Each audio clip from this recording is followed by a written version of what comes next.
Hi, welcome to Mindfulness with Tanya. Happy Sunday. I want to thank you for jumping on and watching and listening. I know you can be scrolling everywhere and you're choosing to pause right here. So I really want to take a moment and say thank you. What my message is right now is my own story. You know, I'm alive at 55. I'm feeling really, really great. I had a huge transformation once I started scanning my food products. I've dropped 30 pounds. I'd gotten up to 177 pounds, and this morning I weighed in at 147 pounds.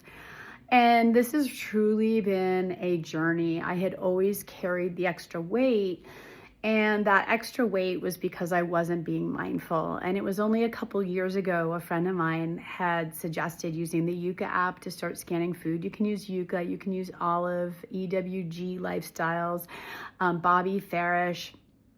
I mean, truly, we shouldn't be in a situation where we're having to scan our foods, but the FDA does approve products that are tied with scientific research data, and I don't want to make this a political post at all. I just want this to become consumer awareness and education, that so many of our products are tied to chronic disease and mental health.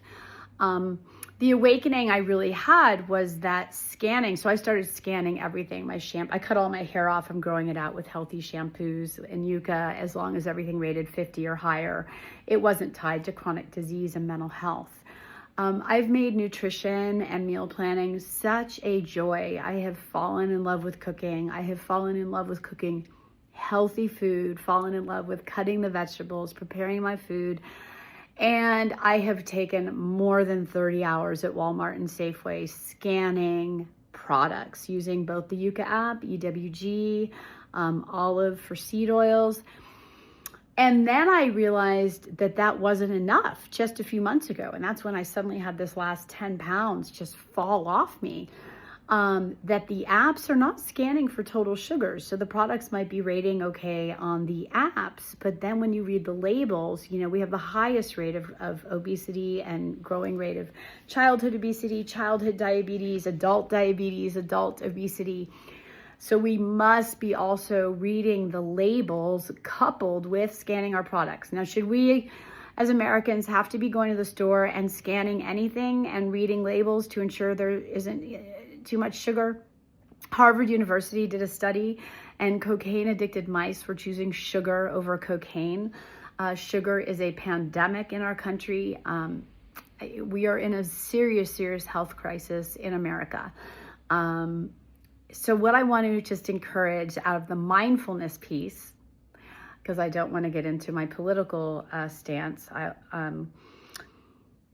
that when you go to the store, you can scan using these apps, the barcodes, and you can scan for shampoo, skincare. My skin has been glowing since I've been scanning my products. You can scan your toothpaste, shampoo, skincare, lotions, sun lotions, and your food products. But then you need to be reading the labels too. If it's total sugars more than 6 grams, we don't want to be doing that. We also need to be mindful of not having too much sugar in bananas and apples, too many carbs, having a smaller green apple, having half a banana in a shake rather than a full banana. I just cut my bananas to half, and I had been getting Chobani, and it turned out the Chobani, it scored fine, but it had total grams of 14 sugar. I knocked out that. I got zero sugar now, and 2 weeks ago, I knocked out any product that labeled total sugars more than 6 grams, and I went to half a banana in my shakes, and I knocked out the organic honey. It was like 24 grams of sugar. So our body, doesn't matter if it's a fruit or processed, sugar is sugar to our bodies, right? So really, we don't want our body having to fight the sugar that much because it makes us not well.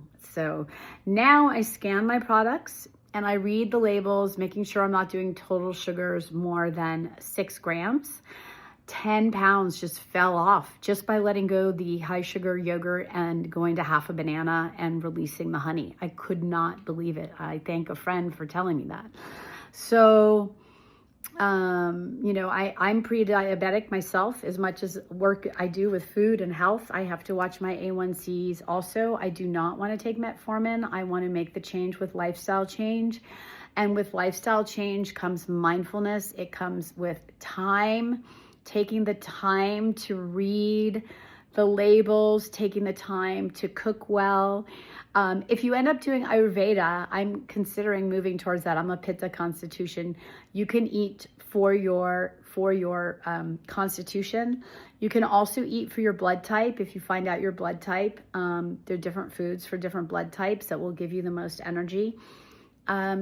Most importantly, looking at food and planning so you're not suddenly hungry and then you don't have the food in the house and you don't have it ready. Like I always have boiled eggs ready, and I get range-free. I pay the extra money for the range-free eggs, but having the food ready. I do a lot of sunflower seeds and organic nuts and avocados and boiled eggs, and I always make sure I have boiled eggs and protein on hand. So then when I'm getting hungry, I know that I can be delegating my food throughout the day. I've also started intermittent fasting, and I don't eat after 5 o'clock at night. And the weight has, that's what I added in too. It wasn't just letting go of the higher sugar this last 2 weeks. That was key, going to half a banana, just a little drizzle of honey, letting go the high sugar, anything over total 6 grams, I knocked out like immediately. I also started intermittent fasting and stopped eating after 5 p.m. So I eat my dinner about 4:30, and I am sleeping better. I am waking up with such clear energy, and I am not kidding. Like I went from 157 to 147 in less than 2 weeks. This last 2 years has been transformative with me, making food a priority. I don't eat out because I do not know what's being served to me. Is it the dirty 13 celery that's not washed and organic? I'm not going to do it. Someone said to me the other day, well, what about balance? And I said, now that I have the awareness, consumer awareness and education, I can't just throw something in my body when I have the scientific-based research data showing it's tied to chronic disease and mental health. I own it. I had some Hershey's yesterday. Oh, I haven't had chocolate like that. I usually do 90% cacao. I literally felt sick to my stomach from just 3 pieces of Hershey's high sugar. When you start reducing the sugar, you'll really start feeling the impact of sugar if you do taste some again. Listen, you do you. You want to do Mickey D's, Starbucks, Dutch Bros, you do you. I'm doing me, and I feel amazing. I feel alive at 55. I swam NCAA's Division I. I'm an athlete. I swam 6 miles of the Columbia River last summer, 3 hours and 49 minutes. And you know what? We absolutely need exercise. That is absolute truth. But food, and it's not needing a lot of food. We don't need a lot of food. Small portion sizes like fish, chicken, your beef, the size of your palm is all we need.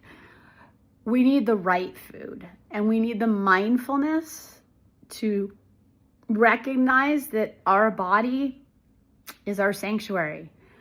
Everything we put in our mouth, we're feeding our bodies. So chronic disease prevention, it's on us. It's on us to do the work the best we can to be well. Because so many chronic diseases can be prevented with consumer awareness and education. Download the apps like EWG Healthy Lifestyle, Yucca, Bobby Farish, Olive for seed oils. Read the labels. They're there for a reason. If a serving size says 1 cup, it doesn't say 4 cups. You go to a restaurant, I do the half away diet. I put half away, if not 3/4 away. Portion sizes are insane in America. You go to Paris and they have like a little circle of food on a plate, which is actually really all we really need. And, if you go to the grocery store, the cart reflects the person pushing the cart. So we can make the changes. I carried an extra 20, 30 pounds for decades. And one day I woke up and I said, I am sitting here teaching yoga and promoting health and wellness, and finally got it, that it is essential for us to take the time for food. I want to invite you to consider starting by scanning products, either with EWG, Yuka. I don't want to be promoting one app. There's so many. Scan your shampoo, your skincare, your food, get a couple garbage bags, and if they're not rating high and there's scientific-based research data in the app showing that the product is tied to chronic disease and mental health, then you have a choice. You can either keep it in your cupboard or you can put it in the garbage. That's you get to choose, obviously. But having the awareness, like once you start having the awareness, when someone said, isn't there balance? I'm like, I have the awareness now. Like I ate that Hershey yesterday knowing it wasn't okay for me, and it felt awful. I overall feel like a new woman this last 2 years because I have just made food and what I eat, what I put in my body. And the reason I don't eat out much, I want to support local businesses, but I don't know what they're buying. You know, I'm not going to go walk through their kitchen and scan all their food. Although any restaurant owner seeing this, if you'd like me to, I'll come to your restaurant and we could scan away together. I'm happy to do that. It feels great just eating in my Shea Bistro treehouse, and yeah, take the time, carve the time to eat well, drive by instead of drive through. Have a great day.